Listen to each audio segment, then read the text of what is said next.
You might be thinking, well, no one understands me. All I feel is shame and condemnation, or maybe those church people that they don't get it or they treat me badly. And I just want to encourage you that you're always going to find people like that in your life that are judgmental or critical, or they're insecure, or they don't know how to help you, or whatever it is. Don't let that stop you from continuing to pursue your freedom. Because there are people like you out there. That's why I'm here on YouTube trying to encourage women, is that if God can save someone like me, he can save you too. There are people like you out there. And the enemy wants to silence your voice. He wants to silence your testimony. He wants to silence, your need for help. And also he wants to silence your victories, because he doesn't want other people to find the freedom. And I really believe that someone who's listening to this today, that God has a powerful calling on your life, and that he's going to use what the devil meant for evil against you for the glory of God and for good. He's going to take that pain and turn it around into power and use it to set other women free. I just want to encourage you with that if not today, soon, begin walking. Even though you can't see what's ahead of you, begin walking and trust God. The Israelites leaving Egypt couldn't see where they were going. They didn't know where they were going, but they just obeyed God. They followed him as he led them out of this hellhole they were in. And eventually, even through their mistakes, even through their grumblings, God was patient. And eventually they did make it to their promise.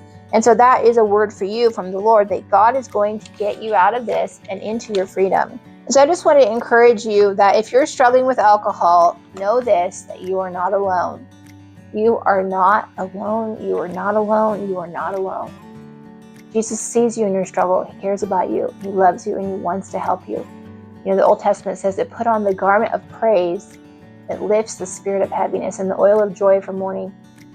Sometimes it doesn't feel good to praise God in the middle of your pain, but the way we do that is we still choose to say, God, you're so faithful. I love you. You're so good. I praise you, Jesus. Even in this, I don't understand, but I will still cry out and trust you.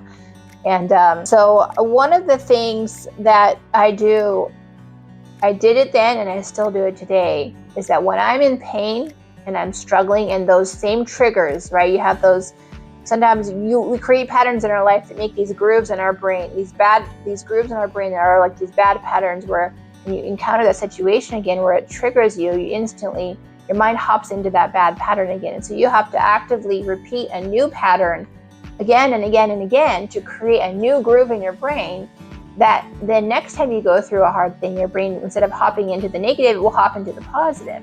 And so this is scientifically proven. I remember someone teaching me that years ago, and I was like, oh, this is amazing to me. And so what I did then and do now is I replaced my substance with prayer and with worship. And so, I'd be driving, I used to work at a grocery store, and I would see people's alcohol. I'm ringing them up, I'm the cashier, I'm ringing them up all day long. I see their stuff, I'm touching it, and then there's those thoughts, those temptations were there, or I'd have friends that would go out to the club and they would invite me and I would say no. And I remember, I would feel like, oh man, I'm missing out on all this fun because I'm not joining them and all this stuff. And so I would go in my car and I would just begin crying out to Jesus, and I would just start talking to him about how I was feeling about it, what I was struggling with, and asking him to deliver me. And he did. He would meet me every single time. He would meet me in my weaknesses. The Bible talks about how God draws nearer to us in our broken moments than any other time, and he helped me to become, an overcomer, which I have a shirt I made, get back up, you're an overcomer, from the book of Proverbs on my website. But, so God will do that for you.